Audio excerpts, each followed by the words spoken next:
Again, greetings. This is Leslie A. Lechner, called by the nickname Ted. Yes, I am an American. I imagine, before I begin my narration here, that like my character in the motion picture, which comes after this prequel, because I'm so looking forward to going into, for me, this is like going into a world that I've never been outside the United States. So for me, this is going to be quite the experience. And again, it would be a great honor to meet Amelia Clark. Um, it's like, I don't know, I feel like there would be so much I could learn from her.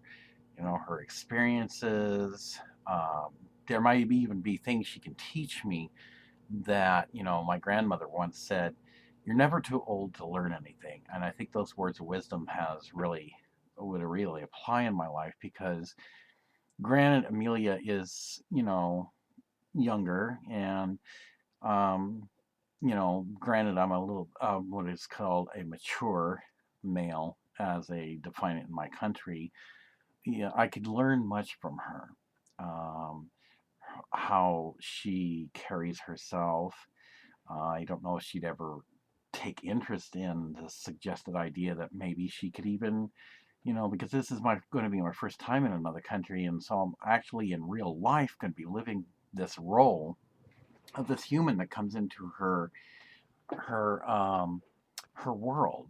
Because for me, this is a new frontier, and I would say as a gift, should I find favor with the Queen of England, because it'd be a great honor to be in her country, um, to give a gift of my skills that has been unlocked and opened by the great impact that Amelia has had in my life, to utilizing a skill I didn't even know I possessed. Um, and should any producer jump on the opportunity that, hey, here I is this American citizen coming into the United Kingdom. He's willing to work for no pay. Therefore, I would not be actually stealing anything from the original author. It's just for the experience of acting.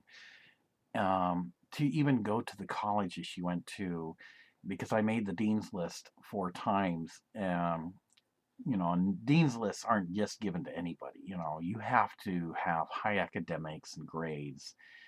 For where I graduated from, the Business Computer or Business College Technical Institute. And so I have a credible diploma with over 750 plus hours that would allow me in, plus my 2 short film experiences before I even knew anything about Amelia or the Game of Thrones. And so my gift would be to give an opportunity to the United Kingdom, my story ability, because it was once said that sometimes with a great author, they always look for fresh minds with fresh ideas. And it's when those ideas are accepted that the story continues to be even greater. And some people may not see it, but if you really look and listen closely to what I'm saying, there is words of wisdom in it. You just have to be willing to see the words of wisdom in there. Um, I don't know if the rumor is true or not. I was told that the reason why most American men go onto dating sites looking for Russian women to marry is because there's a difference in demeanor between American women, and not to put my own country down, but I've had some bad experiences myself, and I've pretty much given up looking for somebody um, in my own country. I'm not trying to advertise myself, but maybe I might find someone special in London, because again, being part of like Europe, European women seem to like American men, and I think I have a lot to offer, not just for my skill, ability, but here I am willing to work for no pay, just for the experience, and of course, expenses of traveling, travel expenses, what have you. So whatever the standard pay is for an actor or actress, they would be getting paid, and I'm doing it for free. And any producer would jump on a chance to say, hey, this guy wants to work for nothing. Sure, why not? Let's get his movies produced. I think, that this could very well happen. And not out of the whole entire planet Earth is any producer going to just reject this. Whatever one producer rejects will be their loss, because another one will pick up. And it's whoever decides to pick this up first. So, in any case, should Emilia Clarke take interest? She might be. I'm just going to guess here, and I could be wrong. And it would never be my intent to offend somebody, especially since I'm going to be the first time out of my own protected shell, because I've never been in another country. This will be my first time experience. Is that if she wants, she can teach me like proper etiquettes being in her country, because again, I'm like this character in the motion picture which follows this prequel. I'm coming into her world, and unfortunately, I'm not going to have the mother dragons to guide me in real life, as in the motion picture. But if someone were to take the time to show me around, say, okay, you're now in my world, this is what we need to do. Would she be interested in picking out proper clothing I should wear if I'm going to step into the world of being an actor? I would be willing to let her do this. My commitment to prove myself, yes, though I am an American, is that, am I willing to allow myself to be changed? Well, yeah, I would. If I meet the right London lady, I would allow her to groom me to her standards, just as the Mother Dragons does for this human that can never go back to this world. I might even say, hey, to prove myself to some London lady that would like to meet a guy like me, I'll even become Catholic or switch my citizenship. But don't say that too loudly. I don't want a bad situation happening from both countries on that. Not that it would, but anyway, it just is something to ponder. And so for me, this is like the most exciting moment of my life. Um, so I am very proud and happy to announce that what I bring to the United Kingdom is my gift in appreciation to maybe like accepting me into like going to their college and getting my master's degree and following in the footsteps of Emilia Clarke. Um, I believe in what Emilia Clarke has put on her profile. It's not age or looks that matter, it's what's in one's heart.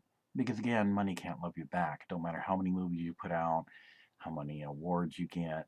When everybody gets old and they go to the rewards, you can't take any of this with you. And like a good book, you miss a great story. So without putting myself in a situation I might get in trouble first thing I arrive in London, is that should the London lady be an actress or not, I have a lot to offer from my heart for as a relationship goes. But I also have a lot to offer as far as my creativity because it was unlocked because of the skills and oh my gosh, it's like I hope I'm not going to over compliment her or she wouldn't take it as such, but I would tell Emilia Clarke that, in my opinion, don't let anybody tell you anything different, Emilia. You are, in my opinion, the world's most beautiful woman that I could have ever known. And you could be like the heart, and I don't know, I'm not going to say I'm the key, but I think that, you have the greatest skills as an actress. I'm just so impressed by this. And so it's because my creativity continues to burst at the seams and flow, all because of you. And again, I thank you so very, very much for being such a great actress. Um, Whether we get to meet in person or not, I don't know. It would be a great honor. Um, I am that male dragon, and you, of course, being the mother dragon, you're the female dragon. And it's proven in my motion picture that the female dragon is always stronger than the male dragon. Um, but the male dragon is a little bit more aggressive. He's willing to defend her honor, champion her, and enemies come to before her. As in the motion picture, he's willing to lay his life right on the line, even if it means his very own death, which is the biggest attraction to a female dragon, because the female dragon perceives the male dragon as someone that will block every attack that could be thrown at her, and thus delivering to her every pleasure and desire that she could ever hope for, to where she rules the world. I mean, what better gift could a female dragon ever want from the male dragon, right? And again, a lot of symbology there. So I'm going to go ahead and start off with the prototype DVD cover and explain what this all means. This is the first, well, it's not my first, but it's actually a second DVD prototype cover. And yes, I had to do some very artistic designs here. I just want to state for the record, under oath and penalty of perjury, the laws of my country and on behalf and benefit for the United Kingdom, that I hereby claim no rents, royalties, credits, privileges, or otherwise for music used in the background, opening theme of this narration, nor any actress photos to go along with the narration for each chapter or episode of the prequel, The Missing Link, Lost Pages of Time. And the DVD cover, I do not claim any credits or otherwise for that as well. If I did claim anything, it's only because of how I put it together, but I don't claim anything as per se where I'm going to get anything out of it. Again, a contributing writer is about honoring the original author from the Game of Thrones, and this is something I want to contribute. So I'm not really making anything. I want the experience, and you can't say that, in due honesty, that, okay, well, let's say that I'm given a shot to act with, for example, not that it would happen right away, because again, I don't get to do anything in the prequel except that maybe towards the very end I get a very small part, which is part will be kind of replayed a little bit for the motion picture in your Revelation, is that if I got, for example, the opportunity to, let's say, act with Amelia Clark, for the first time, she and any other actor or actress are going to get paid for their time. Covering my expenses, like for my agent, airfare, the attorney who represents my best interest to make sure nothing's stolen from all the hard work and many, many backbreaking hours I put into this, as well as room, board, meals, and what have you. That's not really a profit, because in the end I'm going to be using it. So what do I have? I don't really have anything to go shopping on. As per se, I'm not saying actor or actress is like, woohoo, okay, shopping time. I don't know what an actor or actress thinks, but you know what I'm saying. So mine's just for the experience. So this DVD cover has a lot of symbology here. And again, this is my skills, thanks to Emilia, who has awoken and aroused my senses. I'm like, now the male dragon is very receptive. Hopefully that doesn't sound too odd, but okay. So the white lightning bolt shows that even though she's had the Iron Throne of Swords for 3 days, the symbology here is that her banner is ripped. Because again, she married a man who was risen from the dead by who? Obviously the woman in red. Now, without trying to offend anybody, we all know the woman in red is not Jesus Christ, for crying out loud. I mean, okay, so to many people of the kingdoms, they're not all going to be, oh yeah, we're okay and hunky-dory with this and we're going to swear allegiance to her. No, because there is something wrong with this picture. Why would a sorceress who practices dark magic for her fire god raise this guy from the dead? She originally had a motive for this, but again, you got to remember then when Jon Snow learned about her practices of burning Lannis's daughter at the stake and other people for her fire god, he told her, I don't want to see you again. He didn't kill her, but he allowed her to leave.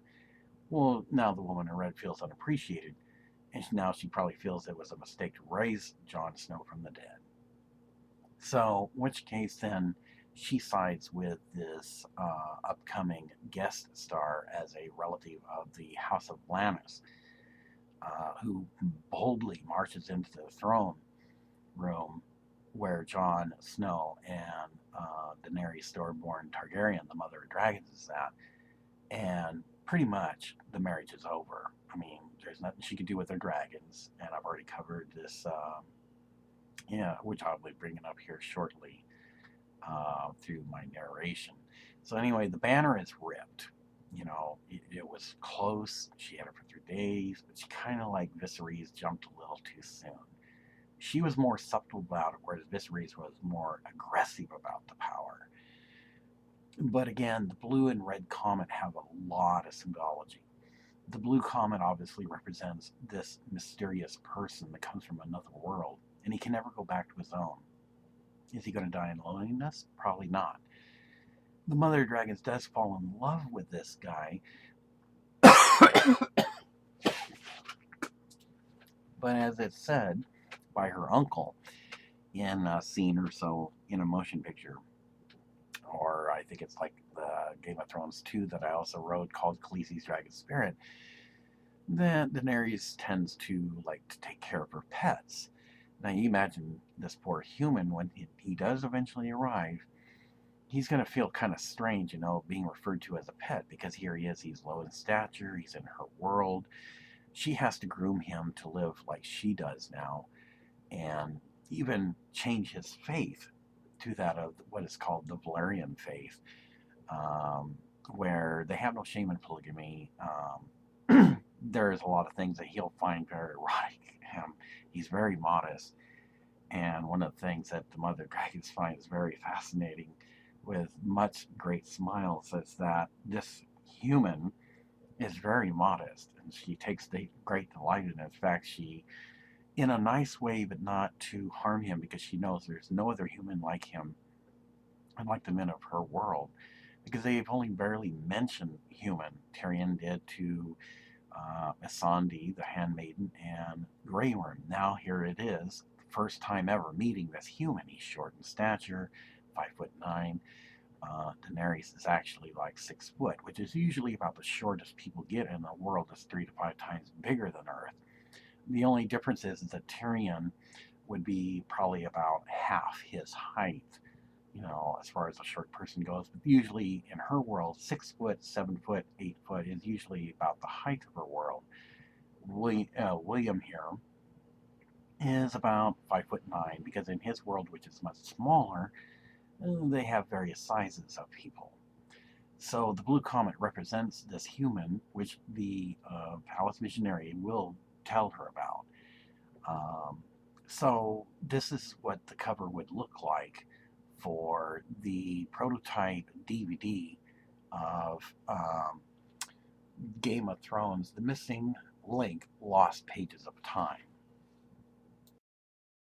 This is the starting theme for The Missing Link, prequel to the quadrilogy, which would have been probably also known as Series 9 from the original Game of Thrones. The prequel to the quadrilogy, known as The Missing Pages of Time. This is the link, or the gap, between Series 8 of the Game of Thrones and the motion picture. It starts out with the prologue before the actual theme for The Missing Link. And in this, there is new characters that will show up. We all know that Bolton was allowed to be torn up by dogs by Sansa Stark. But was there any other relatives? Yes, actually there was. He shows up because he has not heard from the family for quite some time, as he sees that the banners are not that of Bolton. This greatly angers him. This is not something that's supposed to be done. And he has not heard from his brother either. So, without hesitation, because he is a great warrior in himself and a lord of the lands of Bolton's, he then overruns with the Starks being caught off guard, and they quickly are surrounded and surrendered by at least 40,000 knights at his command. He then sets those of the original Boltons free and forces one at sword point to inform him what has become of his nephew and his brother. He learns that his nephew was treacherous and killed his own father, his brother. Well, in that case, then, that eliminates that competition for the crown. Then he learns that a young lady by the name of Sansa Stark had fed him to the very dogs of which he would feed the enemy to. First thing is that he never cared for the way his nephew treated animals anyway, and that if anybody should have killed his nephew, it should have been him, because then it would have been justified. But for someone else to do it means war. So he then puts the word out that he wants the Sansa Stark's head on a pike, and the word is spread. He is then crowned as regaining the lands back on the Bolton House behalf as Lord Duke Bolton, King of the Bolton House. And he is a man that, though he may have funny sayings, anyone who thinks that he's funny or tries to laugh at him may kind of find that his humor is also their undoing. The scene also changes to another character who shows up, who assumes the kingdom and crown of the Lannis house. He also is crowned and gains all the inheritances that were of the Lannis house. He reads many articles and finds out that there was a pact made between a man named Jon Snow of the North, and that it was supposed to be that he remained neutral with Lannis, though Lannis may have been executed for his treacheries of not stopping something that a woman in red had done, that the pact still remains. He also learns that Jon Snow, when the woman in red shows up, was risen by her from the dead. He is very skeptical at first because he doesn't believe in having a sorceress for an advisor, and assures her he has his own advisor. But when she states that she has grievances against Jon Snow because he cast her out because of her practices of worshiping, he informs her that she's not going to be burning anyone at the stake if he's going to serve him, and that as long as she has something against Jon Snow, he allows her to remain at his side as a second type advisor, but he does not care for any of her sorceress ways, and assures her that if she burns out any children, he will kill her himself. She promises this won't be done. So he is then crowned. Another new character comes in and presents himself as the relative of Walter Frey, who had killed the original Stark king, his pregnant wife, and Kate, who is the mother of the Starks, and has also been crowned. So we now have three kings who are now crowned and make an alliance with each other. They learn of a woman known as Daenerys Stormborn Targaryen, of the battle that she had stormed with many ships, 3 dragons, and savage race called Dothraki. But the Dothraki are so savage that she has done nothing to prevent them from raping women because of the savagery that they do. This does not go well, and they do not tolerate such things. So the word is sent out because they only have 3 days to stop the wedding to other kingdoms. This, of course, reaches Sunspear, the Lady Warriors, who act on behalf of former Queen Margie's mother. They also join the alliance, but they just don't have enough. So how did they stop a most powerful queen? Well, it just so happens that 3 strangers never seen before come up from what would be considered the edge of the known world. They wish to do trade because this is for them is a new experience to having come upon Winterfell. They have different type of features. Jet black hair, somewhat slanted eyes, but look like ones you wouldn't want to make upset or dishonor them by staring at them or acting in such a manner that they might consider that a challenge. The new Lannis kingdom's king, then asks about trading for skill. They inform him they are skilled in assassinations. He then asks, what about dragons? They have always wanted to hunt a dragon, as to them this would be the most honorable game to ever hunt and kill, and maybe even stuff and mount. So he informs them there are 3, but not to kill the dragons right away because apparently Daenerys has much love for these dragons, and perhaps the mere fact of their presence will be enough for her to not go into such a state to where she'll summon the dragons. They agree to this. They also show off a very interesting device from their homeland. It is a huge crossbow, much, much bigger than you could ever imagine. They do not use wood shafts. They are great in metalworking, and these metal shafts can travel at such a velocity that even if one dragon was to kill one of them, the shaft would travel through the fire and most assuredly would go into the mouth and out the back of the neck, causing instant death to the dragons because it would bleed to death, perhaps even through the heart.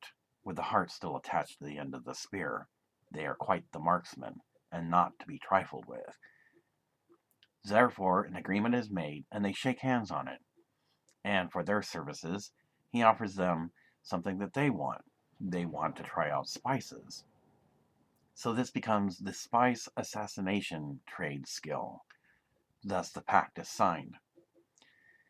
And then, thus ends day one. Meantime, the scene will switch, and Daenerys is getting accustomed to the King's Landing Palace. And she and Jon Snow get to know each other better. But they don't, like make love or do anything right away because it has to be done appropriately. So, as they get to know each other, everything's being prepped for a wedding that will take place in 3 days. The scene then shows on day 2, the next day, that other kingdoms who do not want to see her sitting on the throne also arrive and sign an alliance. But do they still have enough? Well, it just so happens that the one from Bolton states that he did run across some others and they should be arriving soon. In fact, as soon as he says this, they show up. 5 commanders, also looking very much different with jet black hair, their eyes not like those of the known world, and they have banners of dragons. They are known as the Dragon Warriors. They wear such strange armor never seen before. They are considered to be that of the art of the sword, because there is honor for them in knowing how to use a sword. They are informed of the Dothraki, and they always like a challenge. Anyone who tries to boast that they are so much better, they like to take the challenge to prove them otherwise. The one who is the 3rd commander is also the general leader of the armies of 5. The army of 5 of the Dragon Warriors shows a great multitude of men. And this isn't even counting the other kingdoms that have signed an alliance. So with that in mind, they all then start planning strategically how to catch them off guard. The new king of Lannis Kingdom informs them that they'll have to act fast if they're going to stop this wedding, because whether she consummates before the wedding or after is irrelevant. But the marriage must be stopped or annulled or dissolved. So they plan to do a sneak attack. The woman in red also produces brown robes, because nobody would suspect anything. They also then meet up with the new Faith of 7 leadership who wishes to rebuild the temple, but they need safe passage to do so. They also become an alliance because they are from other temples from around Westeros, not as big as the one that's King's Landing. This becomes quite the faction and the massive attack that is yet to happen. It is, in a sense, from the homeworld of Earth of William, who has yet to be prophesied to entering into her kingdom, to be like that of a Dark Ages Pearl Harbor event. Nothing will ever be suspected or seen, and they will be caught off guard. So with the plan set, it is now day 2. And it goes back to the scene again with Daenerys having made all the preparations now for the wedding to take place on the next day, so that she can be on the Iron Throne of Swords for the realm of the kingdoms. Meantime, another scene comes in where the Starks, what's left of them, one in a wheelchair type, or carried anyway, Bren and Arya and Sansa are fleeing because they have heard the news from King's Landing, and they know that from what is being told, a mass army is forming, so great that not only will there be a siege, but it'll be the greatest battle ever seen in all of Targaryen history. And great will be the fall of the King's Landing. They want to tell Jon Snow about this, but they don't have a chance because assassins are on the way looking to kill Sansa for what happened to the nephew by order of the new Bolton kingdom. So, to preserve the Stark household, they flee to obscurity to that of Dragonstone, where nobody would suspect them there because it's just an island, and they take refuge there. She feels so badly because it is something that they would have never have expected. So the warning never gets out.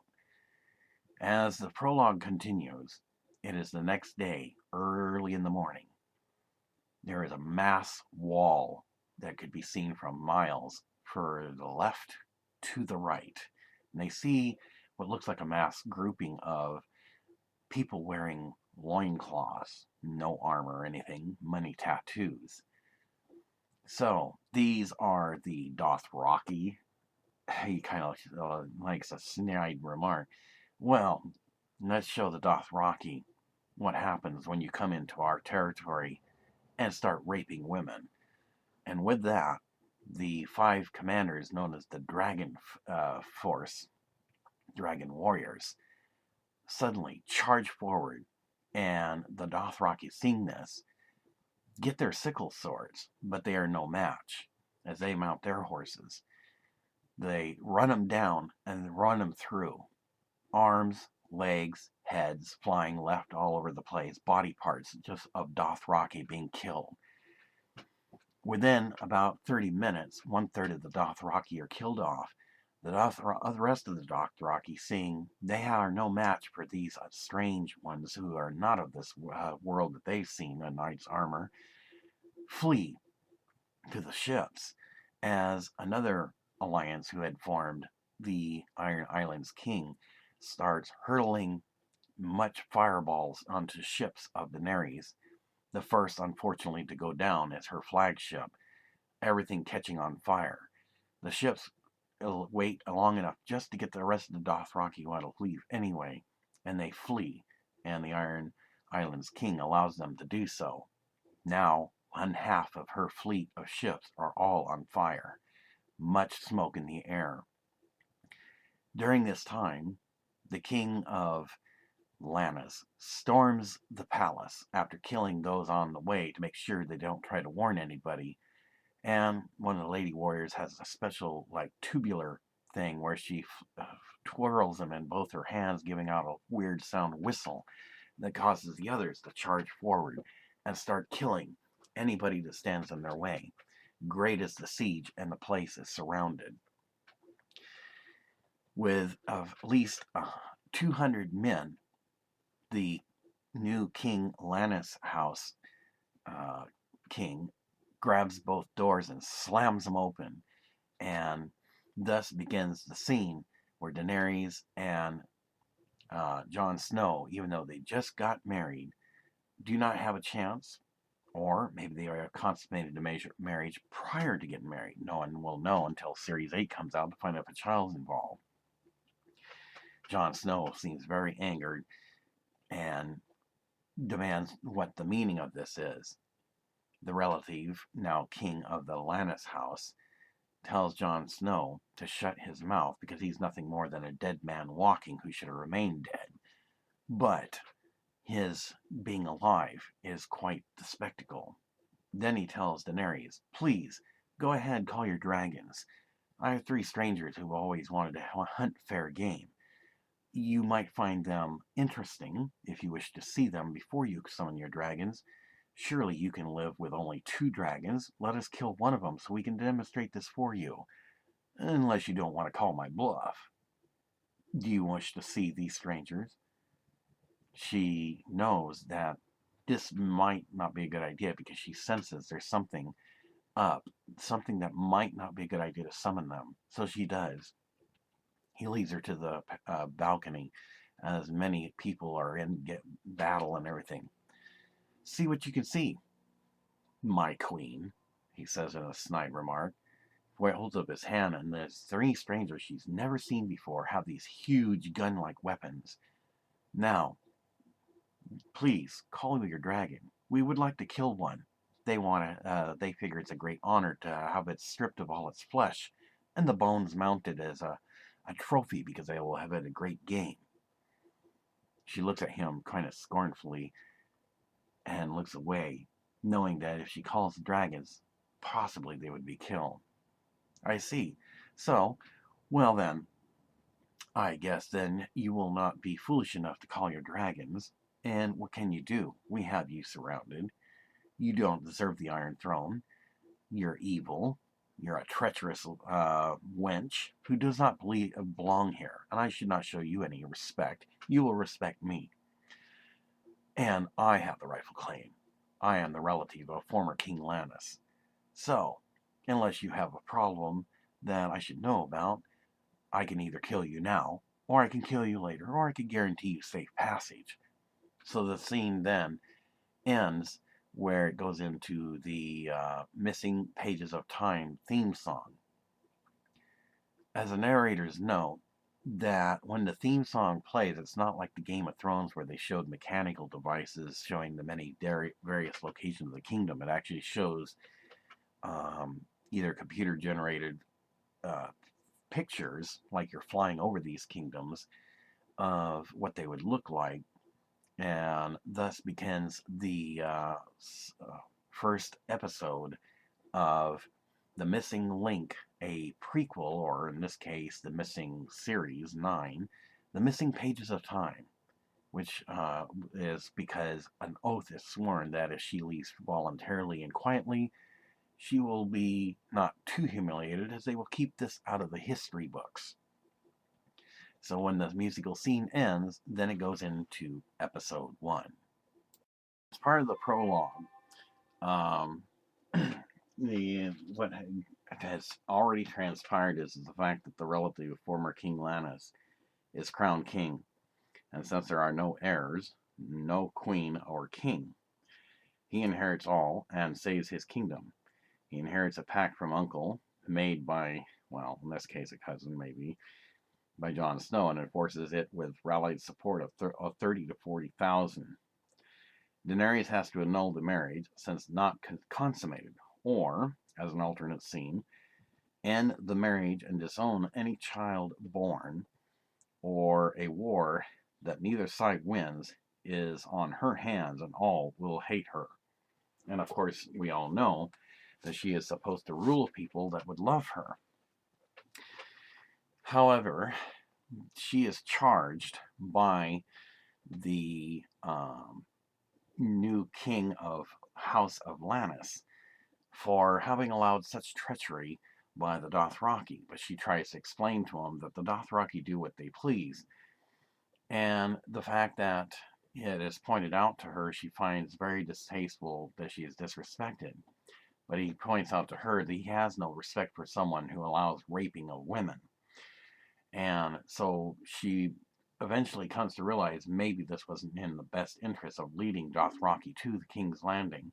Not that she would condone such raping, but what could she do? Because she's seen since the time she married Drogo how Dothraki didn't care where they had sex, and they would kill each other for usually no reasons at all.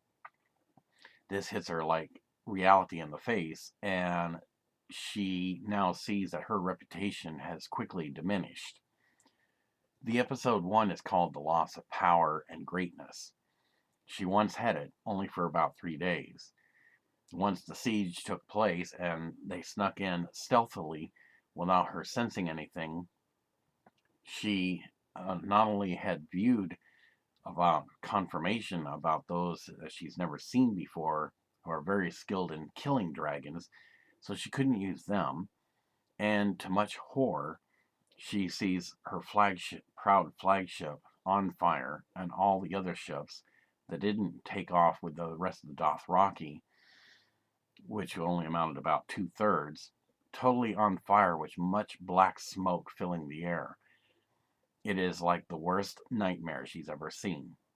And then, on top of that, looking about, sees many dead corpses, either dismembered or what have you, of the Dothraki. They are now evenly matched. Was she going to be a queen of dead bodies? Because she would be a ruler of nothing. So she knows she's been had. There's nothing that she can do, really. This is, for her, the greatest defeat that she's ever had, because she's always come out on top, but not this time. So then it goes into chapter 2 after she is forced to do a resignation, and she is granted one final command as a form of somewhat respect that she can give before she is forced to leave Westeros. With much thought, she decides that she cannot have the throne, neither will the Queen Mother, who was forced off of it at the time she had arrived in such mass force. This, of course, doesn't go well with former Queen Margie's mother, who wants to have the Queen Mother marry, but the new relative of King Lannis, or the House of Lannis, states to the mother Tyrell that he sees the fact that by her putting the Queen Mother on restrictions is because she probably had her own plans for the Queen Mother, but that because he is aware of such laws after reading many scrolls, although he has much to read still at the House of Lannis, that such restrictions also prevents her from being executed. Well, in that case, then she states then that she does not want the Queen Mother on the Iron Throne. They both have a mutual agreement on this because he has his own claims to it. So in chapter 2, the oath of withholding history and time, it comes up. And of course, this is after a scene shows that Littlefinger is being snuck out through a secret passage, because this is something that unexpected. He did not like the fact that Daenerys would take the throne anyway, but with all that's going on, he does not want to be caught. So he is somehow successfully snuck out with some aid. So the oath of withholding is drawn up as a document where she has to sign, and a special ceremony is held to dissolve the marriage. This can be shown where usually a cloak put around somebody where the saying is, "You are now mine and I am now yours," is taken from her in a disrespectful manner, and a sword cuts it in half, symbolizing dissolving of the marriage. If a child is born, the alternate scene kicks in, where one of the dragon warrior women come into the throne room in such a threatening manner, carrying a type of medieval style bassinet with the child, and asks if she can kill the child in the throne room, thus making no heir for the throne. The new King Lannis relative holds his hand up so that she doesn't do anything, since he is in charge of all the allies and the great battle that they just conquered, without her being even prepared for this. Tells her that she must disown the child and never, ever claim the child as hers again. The child becomes a bastard like Jon Snow. Jon Snow may take the child, or they can kill it right now. Jon Snow would agree to take the child, and the child is therefore, in front of everyone as witnesses, stripped of land and title, never ever to have a claim to the throne. So that's the alternate scene. But again, that all depends on what Series 8 has. She is then forced to sign the document, which she reluctantly does. She has almost trouble signing because her hands are shaky because of all that has transpired. Everything she's worked for has now come to an end. Then she is forced to return to Kingdom of Meereen. But how can she return? None of the ships are available for her because they've all been burned, except for those that fled from the site because the King of Iron Islands had bombarded all her ships, including her flagship. King Lannis knows this, also, that it would be hard for her to do. She can't just swim across, and he's not totally cold-hearted.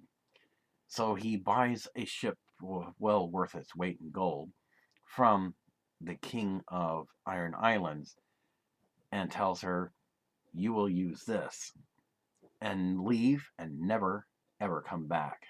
Are we clear?" She doesn't say anything, just nods her head, and in much sorrow of being defeated and humiliated in the way that she was, um, agrees to this. Jon Snow tries to give her comfort, but she puts her hand up and simply, in a firm voice, says no, because this would be a no-win situation. Then, of course, the truth of Jon Snow comes out by the new king of the House of Lannis, that he should have remained dead, not risen from the dead by the sorceress. This suddenly surprises Daenerys and states that she did not know this. King Lannis, in a snide way, or the king of the Lannis house, then says in a snide way, "Yeah, it seems you don't seem to know very much of anything, because always, if you would have been a true supreme queen, you would have been prepared before our forces to come. But you got too decadent and wanting power of the throne, therefore this is your own undoing. Because, like your brother, who I have read about, you subtly got too greedy of the power, and so now it is your undoing." She cannot help but accept the words that are said to her, because she is surrounded by men who would take her life at a moment's notice. And even the new king of House Lannis, says he would love nothing better than to annihilate and wipe off the face of their planet any member of Targaryen, so that no Targaryen will ever rise again. She is the only Targaryen left. No heir, or if one is born, is stripped of land and title. She's not about to do something stupid and commit genocide by summoning dragons. They get killed, and then they kill her and put her head on a pike. She is pretty much done. As it goes into chapter 4, King's Landing then resumes control of the Iron Throne. As they see her off with what's left of the Unsullied warriors and knights that were under her command, the citizens who hated her for allowing the Dothraki to have their way throw rotten vegetables at her in a most humiliating and degrading way. The king of House Lannis doesn't do anything to stop them. His mere thought is that by allowing them to express their grievances in such a undignified manner will show that they will give him alliance when the time comes for the throne. But what he doesn't realize is that there are other claims. The Islands king has a claim to the throne, as does the new relative of the Boltons, and then there is also the one of the Three Towers kingdom. So with 4 kings laying claim to the Iron Throne, they will have their own resumed um, grievances as to who should have the Iron Throne. Daenerys watches in horror, of course, as her ship leaves back across the Great Sea, and people are cheering, and there's much fanfare because they feel, in their opinion, they have defeated someone of great evil, and there will be a time of mourning for those that had been killed by the Dothraki, raped, or mistreated, to which she did nothing to stop them. For her, it is great breaking a heart of sadness. She doesn't know who to trust, and she is, while on the way back towards Essos, not sure what to do, because perhaps she won't even be allowed to sit on the throne of the Marine. But Missandei, who remains faithful to her, assures her she will sit on the throne in Marine, and that everybody still has faith in her. She may have lost this one, but she will rise again in much power. They can't foresee why or how, but they have a feeling this is not going to be the end. It gives her a little bit of assurance, but not by much. And so then ends episode 1. So as you can see here, that would be the pilot, if you want to call it that, or per episode with both prologue prior to and after the theme for Lost Pages of Time. Now, as a forethought and note, the cast photos that I used here, which I do not claim any credit for, but this is to give a visualization as to who would be in this first episode, are not guaranteed. Many actors and actresses, I'm sure, live a very busy lifestyle doing different various acting and what have you, but these are merely suggested actors as who would be acting in this, what I call the prequel or missing Series 9, because based on what is stated by the new relative who is crowned king of the House of Lannis, that they won't enter anything in the Pages of Time to at least reduce, pretty much, paraphrasing here, some of the indignity and humiliation that she has to go through as she now has to, like pretty much with a tail tucked between her legs, head back to Marine, because it was a medieval style Pearl Harbor for King's Landing, and there was nothing she could do. She's not going to commit suicide, and there'd be nobody in the house of Targaryen, because in which case that does everyone a favor anyway, because with no Targaryens, no more House of Targaryen. So she has to do what she has to do just as much as Sansa Stark had to in self-preservation. So again, the pictures you've seen used in the narration of how the story comes together are merely suggested actors, and should I get an agent, have each of them contacted and maybe possibly work something out. Just want to state clearly that even though there was nothing mentioned about Wayne Johnson being the assassin saying anything or what have you, the only reason this is not brought out is because, again, this is just a narration. This is not the actual story content. He will have scene lines, and he even meets up with